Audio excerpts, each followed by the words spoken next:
Hello everyone, welcome to my YouTube channel UPSC with Rashmi.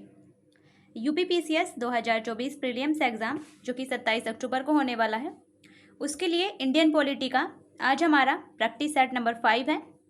4 test हम already complete कर चुके हैं। अगर आपने वो नहीं देखे हैं तो आप देख सकते हैं। वीडियो को लाइक एंड शेयर जरूर कीजिए। शुरू करते हैं आज का वीडियो। हमारा फर्स्ट क्वेश्चन है, निम्नलिखित में से कौन राष्ट्रपति के प्रसाद पर्यंत अपना पद धारण करता है? ऑप्शन है ए, भारत का नियंत्रक एवं महालेखा परीक्षक यानी कि CAG, comptroller and auditor general of India. Option number B है मुख्य निर्वाचन आयुक्त, chief election commissioner. Option C, Lok Sabha अध्यक्ष, speaker of Lok Sabha. Option C, option D, Bharat का महान्यायवादी यानी कि अटॉर्नी जनरल ऑफ इंडिया। इसका सही answer option number D, Bharat का महान्यायवादी यानी कि attorney general of India. Bharat का महान्यायवादी आर्टिकल 76 क्लोज 4 के तहत जो भारत का महान्यायवादी है, अटॉर्नी जनरल ऑफ इंडिया है, वो राष्ट्रपति के प्रसाद पर्यंत अपना पद धारण करता है। इसीलिए इसका सही आंसर ऑप्शन नंबर डी। जबकि जो भारत का नियंत्रक और महालेखा परीक्षक और मुख्य निर्वाचन आयुक्त है, ये दोनों, इन दोनों को केवल उसी रीति से और उन्हीं आधारों से अपने पद से हटाया जा सकता है जिस रीति और जिन आधारों से सुप्रीम कोर्ट के न्यायाधीश को हटाया जाता है। इसीलिए और लोकसभा का जो अध्यक्ष है उसे हटाने के लिए या तो इस्तीफे के माध्यम से वो हटाया जा सकता है। अगर लोकसभा का अध्यक्ष अपना इस्तीफा दे दे तो उसे उसके पद से हटाया जा सकता है, या फिर लोकसभा की सदस्यता समाप्त हो जाए तो लोकसभा के अध्यक्ष को हटाया जा सकता है, या फिर लोकसभा के तत्कालीन समस्त सदस्यों के बहुमत ने संकल्प पारित किया हो तो लोकसभा के सदस्यों को उसके अध्यक्ष पद से हटाया जा सकता है, यानी लोकसभा के अध्यक्ष को उसके अध्यक्ष पद से हटाया जा सकता है। तो जो सही आंसर होगा, बिल्कुल करेक्ट आंसर, राष्ट्रपति के प्रसाद पर्यंत कौन सा अपना पद धारण करता है, वो है भारत का महान्यायवादी, आर्टिकल 76 क्लोज 4 के तहत। नेक्स्ट क्वेश्चन है हमारा, सूची 1 को सूची 2 से मिलाना है। एक तरफ है संस्थान और दूसरी तरफ है अनुच्छेद। ए है हमारा भारत का नियंत्रक और महालेखा परीक्षक यानी कि कैग, जिसे हम शॉर्ट में कहते हैं CAG, comptroller and auditor general of India. इसका प्रावधान किया गया है भारत के संविधान के आर्टिकल 148 के तहत। ए का है हमारा 3, कैग भारत का नियंत्रक और महालेखा परीक्षक यानी कि कैग का वर्णन है आर्टिकल 148 के तहत। बी है वित्त आयोग, वित्त आयोग का वर्णन मिलता है आर्टिकल 280 के तहत, तो बी का है हमारा 2। सी है प्रशासनिक अधिकरण, एडमिनिस्ट्रेटिव ट्रिब्यूनल, इसका वर्णन किया गया है आर्टिकल 323 ए के तहत, तो सी का है हमारा 4। और डी है संघ लोक सेवा आयोग, यूनियन पब्लिक सर्विस कमीशन, इसका वर्णन किया गया है आर्टिकल 315 के तहत, तो डी का है हमारा 1। हमारा सही आंसर है 3, 2, 4, 1 यानी कि ऑप्शन नंबर ए हमारा बिल्कुल सही आंसर है।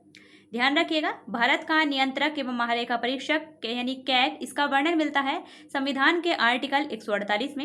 वित्त आयोग का वर्णन मिलता है आर्टिकल 280 में। प्रशासनिक अधिकरण का वर्णन मिलता है आर्टिकल 323 ए में।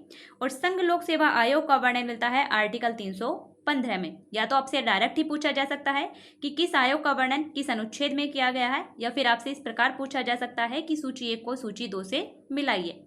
तो आपको कैसे भी पूछा जाए, आपको आंसर आना चाहिए। नेक्स्ट क्वेश्चन है हमारा, भारतीय संविधान के किस अनुच्छेद में निर्वाचन आयोग के लिए प्रावधान है? ऑप्शन है ए अनुच्छेद 320, ऑप्शन बी अनुच्छेद 322, ऑप्शन सी अनुच्छेद 324 और ऑप्शन डी अनुच्छेद 326। इसका सही आंसर ऑप्शन नंबर सी अनुच्छेद 324। भारतीय संविधान के आर्टिकल 324 में निर्वाचन आयोग से संबंधित प्रावधान किए गए हैं, इसलिए इसका सही answer option number C. Next question है हमारा, संविधान के किस भाग में पंचायती राज व्यवस्था से संबंधित प्रावधान दिए गए हैं? ऑप्शन है ए भाग 9, ऑप्शन बी भाग 6, ऑप्शन सी भाग 3 और ऑप्शन डी भाग 4A। इसका सही आंसर ऑप्शन नंबर ए भाग 9। भारतीय संविधान के भाग 9 में पंचायती राज व्यवस्था से संबंधित प्रावधान किए गए हैं, इसीलिए सही आंसर ऑप्शन नंबर ए। जबकि भाग 6 में राज्य सरकारों से संबंधित प्रावधान है। भाग 6 राज्य सरकारों से संबंधित है। भाग 3 में मौलिक अधिकारों से संबंधित प्रावधान है। भाग 3 मौलिक अधिकारों से संबंधित है। और भाग 4A में मूल कर्तव्य से संबंधित प्रावधान है। ये तीनों भाग भी आप ध्यान रखिएगा। भाग 4A में मूल कर्तव्य से संबंधित प्रावधान है। तो भाग 9 पंचायतें, भाग 3 में मौलिक अधिकार, भाग 4A में मूल कर्तव्य और भाग 6 में राज्य सरकार। नेक्स्ट क्वेश्चन है हमारा, पंचायत चुनावों में अनुसूचित जातियों के लिए पदों का आरक्षण किस राज्य में लागू नहीं होगा? ऑप्शन है A Uttar Pradesh, option B Assam, option C Arunachal Pradesh और ऑप्शन डी हरियाणा। सबसे पहले पंचायत चुनावों में अनुसूचित जाति और अनुसूचित जनजाति के लिए जो आरक्षण का प्रावधान है वो किया गया है आर्टिकल 243 क्लोज घ के माध्यम से। ध्यान रखिएगा, आर्टिकल 243 क्लोज घ में पंचायतों से संबंधित पंचायतों के चुनावों में अनुसूचित जातियों और जनजातियों के लिए आरक्षण का प्रावधान किया गया है। हमसे पूछा गया है कि अनुसूचित जातियों के लिए किस राज्य में आरक्षण लागू नहीं होगा पंचायतों में, तो इसका सही answer option number C Arunachal Pradesh. Arunachal Pradesh में पंचायत चुनावों में अनुसूचित जातियों के लिए पदों का आरक्षण ये लागू नहीं होगा, क्योंकि अरुणाचल प्रदेश में अनुसूचित जाति की जनसंख्या नहीं है, बल्कि अरुणाचल प्रदेश की जो आबादी है वो जनजाति है। इसलिए इसमें अनुसूचित जाति यानी कि SC शेड्यूल कास्ट से रिलेटेड जो आरक्षण है वो अरुणाचल प्रदेश में लागू नहीं होगा। इसलिए इसका सही answer option number C. Next question है हमारा, पंचायती राज व्यवस्था अपनाई गई थी, यानी कि पंचायती राज व्यवस्था को क्यों अडॉप्ट किया गया था? ऑप्शन है ए लोगों को राजनीतिक जागरूकता प्रदान करने के लिए, ऑप्शन बी लोकतंत्र की शक्तियों के विकेंद्रीकरण के लिए, ऑप्शन सी कृषकों को शिक्षित करने के लिए और ऑप्शन डी उपयुक्त में से कोई नहीं। इसका सही आंसर ऑप्शन नंबर बी लोकतंत्र की शक्तियों के विकेंद्रीकरण के लिए, यानी डिसेंट्रलाइजेशन के लिए, जो डेमोक्रेसी की पावर है उसके डिसेंट्रलाइजेशन के लिए पंचायती राज व्यवस्था को संविधान में अपनाया गया था और इसे 73वें संविधान संशोधन अधिनियम 1992 के माध्यम से संवैधानिक दर्जा दिया गया था। ये आप ध्यान रखिएगा।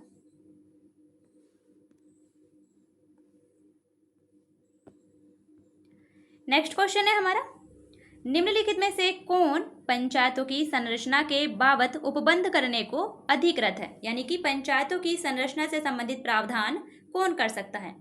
ऑप्शन है ए राज्य का राज्यपाल, ऑप्शन बी राज्य का विधानमंडल, ऑप्शन सी भारत की संसद और ऑप्शन डी भारत का राष्ट्रपति। इसका सही आंसर ऑप्शन नंबर बी राज्य का विधानमंडल।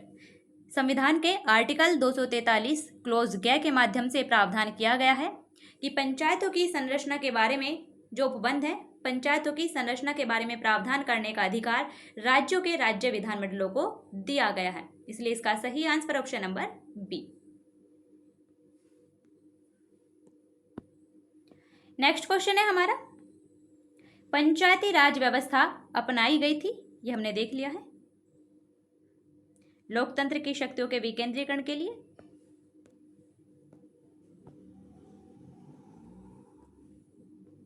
ध्यान रखिएगा, पंचायत एक छोटा टॉपिक है लेकिन बहुत ही हॉट टॉपिक है, उससे हर एग्जाम में क्वेश्चन पूछा जाता है और हर साल उससे यूपीपीसीएस में क्वेश्चन पूछा जाता है।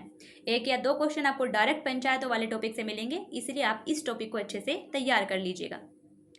तो नेक्स्ट क्वेश्चन है हमारा, निम्नलिखित पंचायतों में से किन्हें उत्तर प्रदेश में जिला योजना में सम्मिलित किया जाता है? ऑप्शन नंबर 1 है नगर पंचायत, नंबर 2 है ग्राम पंचायत, नंबर 3 है क्षेत्र पंचायत। इनमें से किन पंचायतों को उत्तर प्रदेश में जिला योजना में सम्मिलित किया जाता है? तो हमारा सही आंसर ऑप्शन नंबर डी 1, 2 और 3 सभी को। उत्तर प्रदेश में जिला योजना में ग्राम पंचायत ग्राम स्तर पर, क्षेत्र पंचायत ब्लॉक स्तर पर और नगर पंचायत नगर स्तर पर, इन तीनों ही पंचायतों को जिला योजना में सम्मिलित किया जाता है। इसीलिए इसका सही answer option number D. Next question है हमारा, भारतीय संविधान के अनुच्छेद 243 के अनुसार सहकारी समिति के निदेशकों की अधिकतम संख्या हो सकती है? ऑप्शन है A 21, option B 15, option C 11, option D 7। इसका सही आंसर ऑप्शन नंबर ए 21। भारतीय संविधान के आर्टिकल 243 क्लोज ZJ के अनुसार सहकारी समिति के निदेशकों की अधिकतम संख्या 21 हो सकती है। और न्यूनतम संख्या कितनी हो सकती है? न्यूनतम संख्या 9 हो सकती है। ये भी आप ध्यान रखिएगा। तो सहकारी समिति के निदेशकों की अधिकतम संख्या 21 और न्यूनतम संख्या 9 हो सकती है, इसलिए इसका सही आंसर ऑप्शन नंबर ए।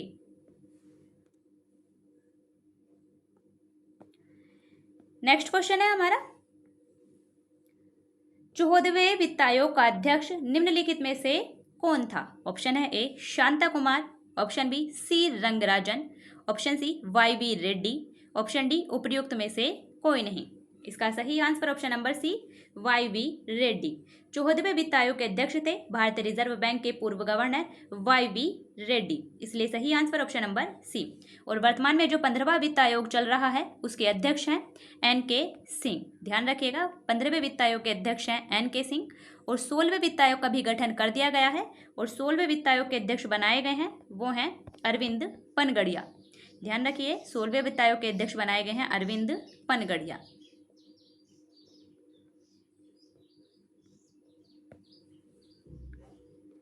नेक्स्ट क्वेश्चन,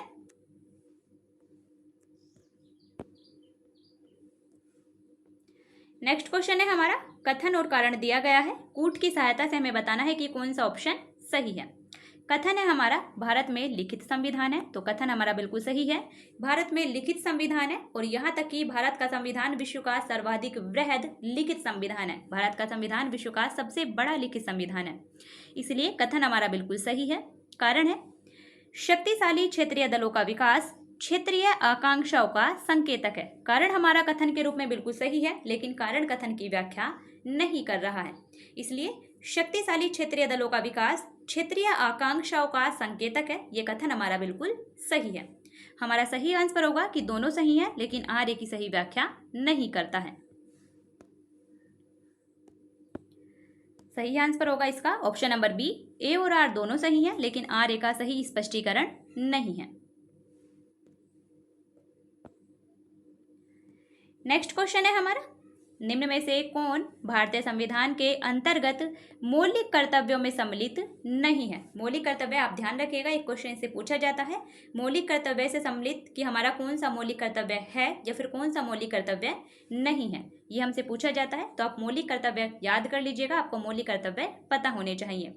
42वें संविधान संशोधन अधिनियम 1976 के द्वारा 42वें संविधान संशोधन अधिनियम 1976 के द्वारा सरदार स्वर्ण सिंह कमेटी की सिफारिशों के आधार पर भारतीय संविधान के भाग 4A और आर्टिकल 51A के तहत मौलिक कर्तव्यों को जोड़ा गया है। वर्तमान में कुल 11 मौलिक कर्तव्य हैं, तो ये भी आप ध्यान रखिएगा।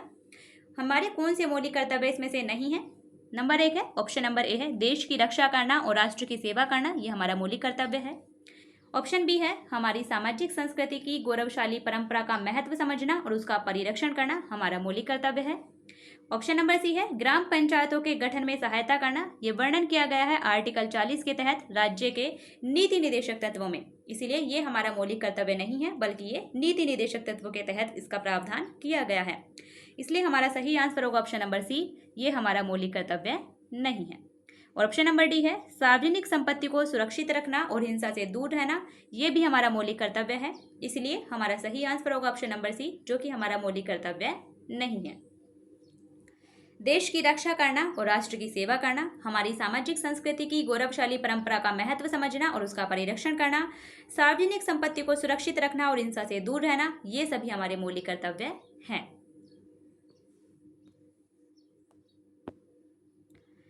नेक्स्ट क्वेश्चन है हमारा, संविधान के अंतर्गत निम्नलिखित में से कौन सा मौलिक अधिकार है जो केवल भारतीय नागरिकों को प्राप्त है, भारत में रहने वाले विदेशियों को नहीं है?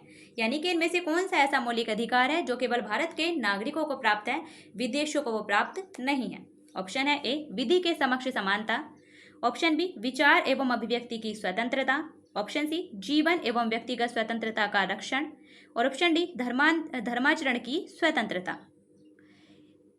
तो हमारे संविधान में जो मौलिक अधिकार हैं जो केवल भारतीय नागरिकों को प्राप्त हैं वो हैं आर्टिकल 15, आर्टिकल 16, आर्टिकल 19, 15, 16, 19, 29 और 30। ये मौलिक अधिकार केवल भारत के नागरिकों को दिए गए हैं। ये भारत में रहने वाले विदेशी नागरिकों को प्राप्त नहीं है। इसलिए इसका हमारा सही आंसर होगा ऑप्शन नंबर बी, विचार और अभिव्यक्ति की स्वतंत्रता, क्योंकि आर्टिकल 19 क्लोज 1 के अंतर्गत विचार और अभिव्यक्ति की स्वतंत्रता का प्रावधान किया गया है और ये अधिकार केवल भारत के नागरिकों को प्राप्त है, ये भारत में रहने वाले विदेशियों को प्राप्त नहीं है। जबकि विधि के समक्ष समानता, जीवन एवं व्यक्तिगत स्वतंत्रता का रक्षण और धर्माचरण की स्वतंत्रता, ये तीनों अधिकार भारतीय नागरिकों के साथ साथ विदेशियों को भी प्राप्त हैं। जबकि विचार और अभिव्यक्ति की स्वतंत्रता का अधिकार केवल भारतीय नागरिकों को ही प्राप्त है। तो ये ध्यान रखिएगा, आप कभी कंफ्यूज नहीं होंगे कि आर्टिकल 15, 16, 19, 29 और 30 के द्वारा प्रदान किए गए अधिकार केवल भारतीय नागरिकों को ही प्राप्त हैं। नेक्स्ट क्वेश्चन है हमारा, निम्न में से किस राज्य में सर्वप्रथम लोकायुक्त कार्यालय की स्थापना हुई थी? ऑप्शन है ए महाराष्ट्र, ऑप्शन बी उत्तर प्रदेश, ऑप्शन सी बिहार और ऑप्शन डी ओडिशा। इसका सही आंसर ऑप्शन नंबर ए महाराष्ट्र। सर्वप्रथम लोकायुक्त कार्यालय की स्थापना की गई थी महाराष्ट्र में। लोकायुक्त और उप लोकायुक्त विधेयक 1971 के तहत सबसे पहले महाराष्ट्र में लोकायुक्त कार्यालय की स्थापना की गई थी, इसीलिए इसका सही आंसर ऑप्शन नंबर ए।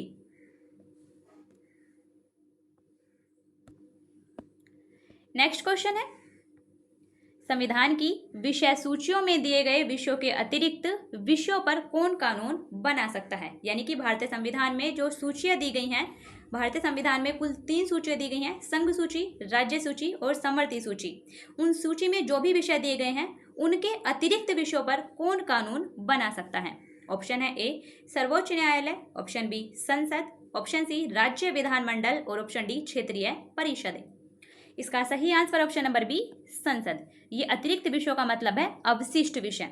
संविधान में कुल 3 सूचियां हैं, संघ सूची, राज्य सूची और समवर्ती सूची। संघ सूची पर कानून बनाने का अधिकार संसद को है, राज्य सूची पर कानून बनाने का अधिकार राज्य विधानमंडलों का है और समवर्ती सूची पर केंद्र और राज्य दोनों ही कानून बना सकते हैं, लेकिन टकराव की स्थिति में केंद्र का कानून मान्य होता है। और उन सूचियों के अतिरिक्त जो भी विषय हैं जिन्हें हम कहते हैं अवशिष्ट विषय, उन पर कानून बनाने का अधिकार संसद को दिया गया है आर्टिकल 248 के तहत। तो ये आप ध्यान रखिएगा। इस प्रकार से भी आपसे क्वेश्चन पूछा जा सकता है या फिर आपसे डायरेक्ट ही पूछा जा सकता है कि संविधान में अवशिष्ट विषयों पर कानून बनाने का अधिकार किसे दिया गया है? तो वो दिया गया है संसद को आर्टिकल 248 के तहत। ये पॉइंट आप ध्यान रखिएगा। नेक्स्ट क्वेश्चन है हमारा, संघ की कार्यपालिका शक्ति निहित है। ऑप्शन है ए प्रधानमंत्री में, ऑप्शन बी राष्ट्रपति में, ऑप्शन सी मंत्रिपरिषद में और ऑप्शन डी संसद में। इसका सही आंसर ऑप्शन नंबर बी राष्ट्रपति में। संघ की समस्त कार्यपालिका शक्ति राष्ट्रपति में निहित होगी। आर्टिकल 53 के तहत ये प्रावधान किया गया है, इसीलिए इसका सही आंसर है ऑप्शन नंबर बी। भारत में संसदीय शासन व्यवस्था को अपनाया गया है, जिसमें से नाम मात्र की कार्यपालिका शक्ति राष्ट्रपति में निहित होती है, जबकि जो वास्तविक कार्यपालिका शक्ति होती है वो प्रधानमंत्री सहित उसकी मंत्रिपरिषद में निहित होती है। ये फैक्ट भी आप ध्यान रखिएगा।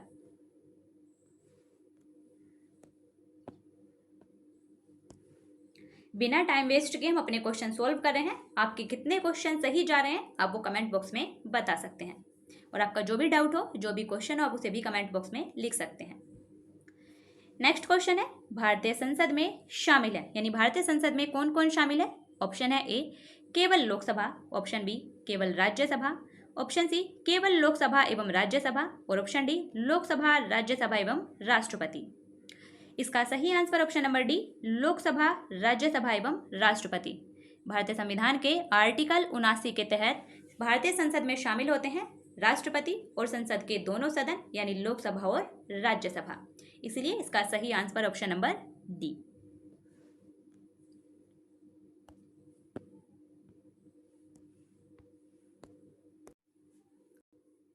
नेक्स्ट क्वेश्चन है हमारा, भारत के राष्ट्रपति की अनुपस्थिति में यदि उपराष्ट्रपति उपलब्ध नहीं है तो राष्ट्रपति की तरह निम्नलिखित में से कौन कार्य कर सकता है? ऑप्शन है ए भारत के प्रधान न्यायाधीश, ऑप्शन बी प्रधानमंत्री, ऑप्शन सी लोकसभा के अध्यक्ष और ऑप्शन डी भारत के महान्यायवादी। सबसे पहले तो ध्यान रखिएगा कि अगर भारत के राष्ट्रपति अनुपस्थित हैं, भारत के राष्ट्रपति की उपस्थिति नहीं है, तो राष्ट्रपति के कार्यों को उपराष्ट्रपति संपादित करते हैं। लेकिन अगर भारत के राष्ट्रपति के साथ साथ भारत के उपराष्ट्रपति भी उस समय उपलब्ध नहीं है, तो राष्ट्रपति के कार्यों को संपादित करते हैं सर्वोच्च न्यायालय के मुख्य न्यायाधीश यानी कि भारत के प्रधान न्यायाधीश। तो हमारा सही आंसर होगा option number A, chief justice of India, Bharat के प्रधान न्यायाधीश राष्ट्रपति की तरह कार्य को संपादित करते हैं। भारत के राष्ट्रपति की अनुपस्थिति में यदि उपराष्ट्रपति भी उपलब्ध नहीं है, तो राष्ट्रपति के कार्यों को संपादित करते हैं भारत के प्रधान न्यायाधीश यानी कि भारत के मुख्य न्यायाधीश। और अगर भारत के मुख्य न्यायाधीश भी उपलब्ध नहीं हो उस समय पर, तो भारत सुप्रीम कोर्ट का जो वरिष्ठतम न्यायाधीश होगा वो राष्ट्रपति के कार्य को संपादित करेगा। ये भी आप ध्यान रखिएगा। और ये प्रावधान किया गया है राष्ट्रपति उत्तराधिकार अधिनियम 1969 के तहत।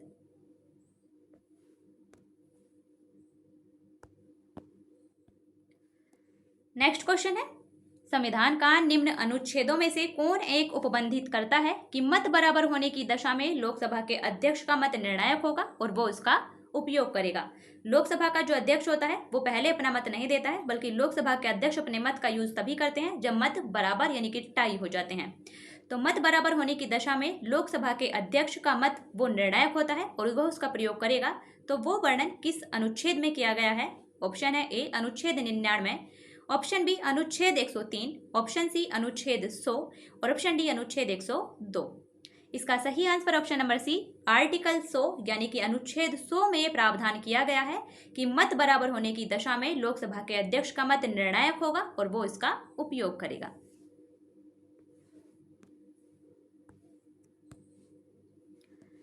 नेक्स्ट क्वेश्चन है, कथन और कारण दिया गया है, कूट की सहायता से हमें बताना है कि इनमें से कौन सा ऑप्शन सही है। ये क्वेश्चन वर्तमान में गलत हो जाएगा क्योंकि ये चेंज हो चुका है। नेक्स्ट क्वेश्चन देखते हैं, इसे भी आप रहने दीजिए।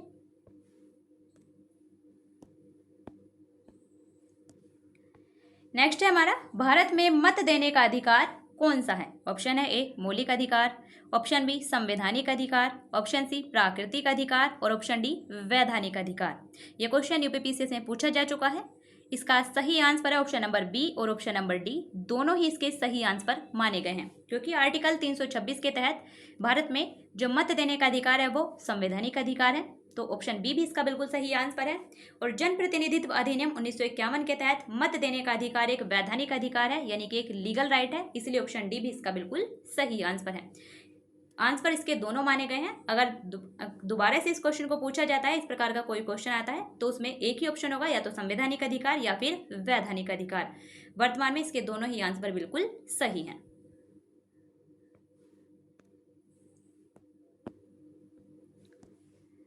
नेक्स्ट क्वेश्चन है, अनुच्छेद 108 के अंतर्गत लोकसभा और राज्यसभा की संयुक्त बैठक आहूत की जाती है, यानी कि लोकसभा और राज्यसभा की संयुक्त बैठक कौन बुला सकता है? ऑप्शन है ए राष्ट्रपति के द्वारा, ऑप्शन बी लोकसभा स्पीकर के द्वारा, ऑप्शन सी प्रधानमंत्री के द्वारा और ऑप्शन डी राज्यसभा के अध्यक्ष के द्वारा।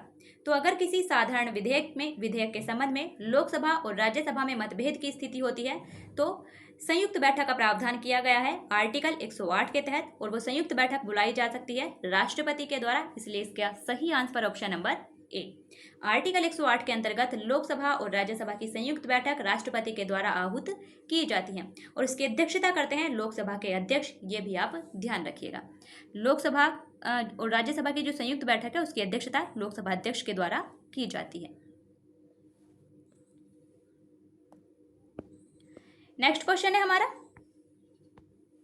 व्यक्तिगत स्वतंत्रता के लिए उच्च न्यायालय निम्नलिखित में से किस रिट को जारी कर सकता है? ऑप्शन है ए परमादेश, ऑप्शन बी अधिकार प्रच्छा, ऑप्शन सी बंदी प्रत्यक्षीकरण और ऑप्शन डी प्रतिषेध। इसका सही आंसर ऑप्शन नंबर सी बंदी प्रत्यक्षीकरण यानी कि हैबियस कॉर्पस। व्यक्तिगत स्वतंत्रता के लिए उच्च न्यायालय बंदी प्रत्यक्षीकरण रिट को जारी कर सकता है, जिसमें गिरफ्तार किए गए यानी अवैध रूप से बंदी बनाए गए व्यक्ति को न्यायालय के समक्ष उपस्थित करने के लिए कहा जाता है सशरीर।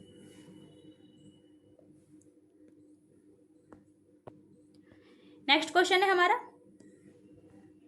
लोकसभा में एंग्लो इंडियन समुदाय के लिए आरक्षण का प्रावधान संविधान में किया गया है। यह क्वेश्चन पूछा गया था, इसलिए इसे शामिल किया गया है। ऑप्शन है ए आर्टिकल 331 के द्वारा, ऑप्शन बी आर्टिकल 221 के द्वारा, ऑप्शन सी आर्टिकल 121 के द्वारा और ऑप्शन डी आर्टिकल 139 के द्वारा। तो लोकसभा में एंग्लो इंडियन समुदाय के लिए आरक्षण का प्रावधान संविधान में किया गया था।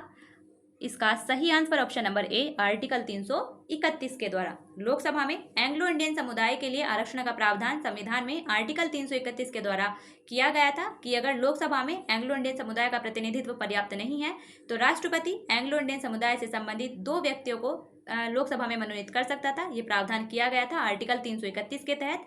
लेकिन भारतीय संविधान के 104वें संविधान संशोधन अधिनियम 2019 के द्वारा इस प्रावधान को समाप्त कर दिया गया है। तो ध्यान रखिएगा, वर्तमान में इस प्रावधान को समाप्त कर दिया गया है।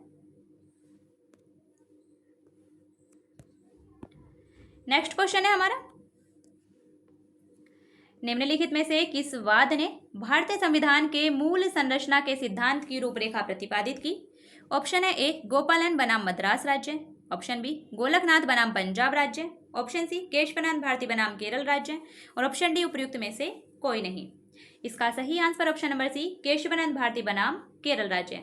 जो मूल संरचना का सिद्धांत है, जो बेसिक स्ट्रक्चर का जो सिद्धांत है, वो सुप्रीम कोर्ट की उपज है। भारतीय संविधान में इसका वर्णन नहीं था। तो भारतीय संविधान के मूल संरचना के सिद्धांत की रूपरेखा प्रतिपादित की गई थी सुप्रीम कोर्ट के द्वारा केशवानंद भारती बनाम केरल राज्य 1973 वाद में। तो ये पॉइंट आप ध्यान रखिएगा, ये क्वेश्चन कई बार पूछा जा चुका है, बहुत इंपॉर्टेंट है, ये ध्यान रखिएगा। नेक्स्ट क्वेश्चन है हमारा, संसद में शून्यकाल का समय है। ऑप्शन है ए सुबह 9 से 10 बजे, ऑप्शन बी सुबह 10 से 11 बजे, ऑप्शन सी सुबह 11 बजे से दोपहर 12 बजे तक और ऑप्शन डी दोपहर 12 बजे से अपराह्न 1 बजे तक। इसका सही आंसर ऑप्शन नंबर डी दोपहर 12 बजे से अपराह्न 1 बजे तक। संसद में शून्यकाल का जो समय होता है वो होता है 12 से 1 बजे तक और प्रश्नकाल के ठीक बाद का काल शून्यकाल कहलाता है, ये भी ध्यान रखिएगा।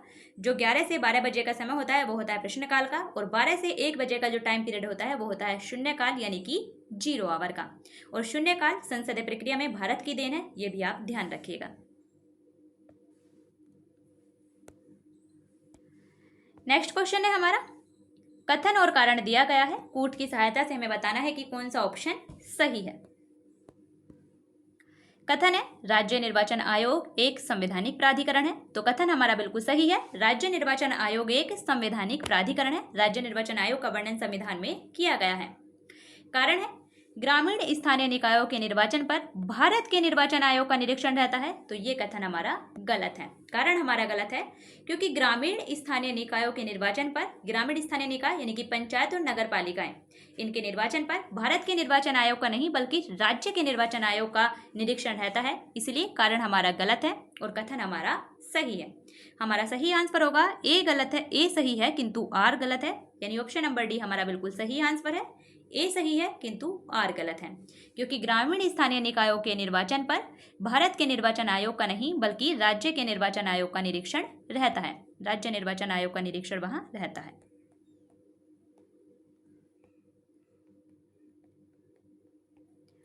नेक्स्ट क्वेश्चन देखते हैं।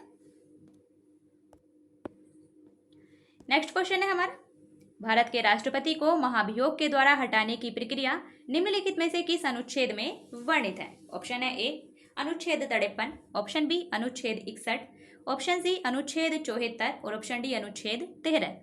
इसका सही आंसर ऑप्शन नंबर बी अनुच्छेद 61। भारत के राष्ट्रपति को महाभियोग के द्वारा हटाने की प्रक्रिया यानी महाभियोग के जो प्रक्रिया है उसका वर्णन किया गया है आर्टिकल 61 के तहत, इसलिए इसका सही आंसर ऑप्शन नंबर बी। और भारत के राष्ट्रपति को केवल एक ही आधार पर हटाया जा सकता है। भारत के राष्ट्रपति पर जो महाभियोग की प्रक्रिया है वो एक ही आधार पर चलाई जा सकती है और वो है संविधान का अतिक्रमण। ये भी आप ध्यान रखिएगा। नेक्स्ट क्वेश्चन है हमारा, निम्नलिखित में से कौन भारत के राष्ट्रपति के निर्वाचन हेतु निर्वाचक गण में सम्मिलित नहीं है? सबसे पहले बात करते हैं राष्ट्रपति का जो निर्वाचक मंडल है उसका वर्णन किया गया है आर्टिकल 54 के तहत। तो ये फैक्ट ध्यान रखिएगा। तो राष्ट्रपति के निर्वाचन के लिए कौन निर्वाचक गण में सम्मिलित नहीं है? ऑप्शन है ए लोकसभा के निर्वाचित सदस्य, ऑप्शन बी राज्यसभा के निर्वाचित सदस्य, ऑप्शन सी राज्यों की विधानसभाओं के निर्वाचित सदस्य और ऑप्शन डी राज्यों की विधान परिषदों के निर्वाचित सदस्य। इसका सही आंसर ऑप्शन नंबर डी, राज्यों की विधान परिषदों के निर्वाचित सदस्य। राष्ट्रपति के निर्वाचन हेतु निर्वाचक गण में सम्मिलित होते हैं लोकसभा और राज्यसभा के निर्वाचित सदस्य और राज्य विधानसभाओं के निर्वाचित सदस्य और साथ ही दिल्ली और पुदुचेरी की विधानसभाओं के निर्वाचित सदस्य, जबकि राज्यों की विधान परिषदों के निर्वाचित सदस्य राष्ट्रपति के निर्वाचन के लिए निर्वाचक गण में सम्मिलित नहीं किए जाते हैं। इसलिए इसका सही answer option number D. Next question है हमारा, संविधान के किस संशोधन के द्वारा केंद्रीय मंत्रियों की संख्या लोकसभा के कुल सदस्यों के 15% पर सीमित कर दी गई? यानी कि केंद्रीय मंत्रियों की कुल सदस्य संख्या लोकसभा की कुल सदस्य संख्या के 15% से अधिक नहीं होगी। प्रधानमंत्री सहित ये प्रावधान कब किया गया था? ऑप्शन है ए 51वां संशोधन के द्वारा, ऑप्शन बी 92वें संशोधन के द्वारा, ऑप्शन सी 90 संशोधन के द्वारा यानी 90 और ऑप्शन डी उपरोक्त में से कोई नहीं। इसका सही आंसर ऑप्शन नंबर ए 91वां कॉन्स्टिट्यूशन अमेंडमेंट एक्ट। इसके माध्यम से प्रावधान किया गया था कि केंद्र में मंत्रियों की संख्या प्रधानमंत्री सहित लोकसभा की कुल सदस्य संख्या के 15% से अधिक नहीं होगी। और यही प्रावधान राज्यों में भी किया गया है कि राज्य विधान परिषद में जो राज्य विधानसभा है उसमें मंत्रियों की कुल संख्या राज्य विधानसभा की कुल सदस्य संख्या के 15% से अधिक नहीं होगी, मुख्यमंत्री सहित। ये प्रावधान किया गया था 51वां संविधान संशोधन अधिनियम 2003 के तहत। तो ये पॉइंट आप ध्यान रखिएगा। और राज्यों में न्यूनतम 12 मंत्री तो बनाए जा सकते हैं। राज्यों में न्यूनतम 12 मंत्री और अधिकतम कुल सदस्य संख्या का 15%, केंद्र में लोकसभा और राज्यों में विधानसभा का।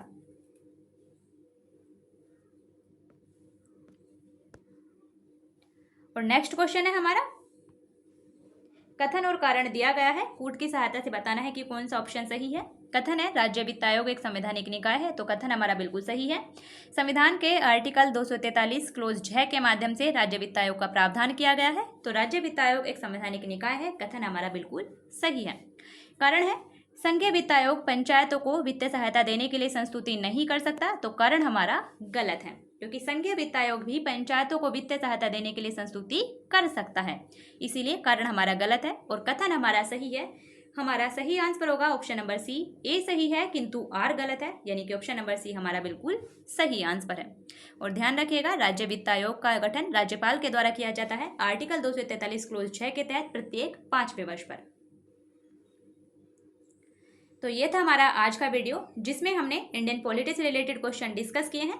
अगर आपने पहले पार्ट नहीं देखे हैं तो आप वो देख सकते हैं। वीडियो को लाइक एंड शेयर जरूर कीजिए। आपका जो भी डाउट हो, जो भी क्वेश्चन आप कमेंट बॉक्स में लिख सकते हैं। इसका PDF आपको डिस्क्रिप्शन में मिल जाएगा।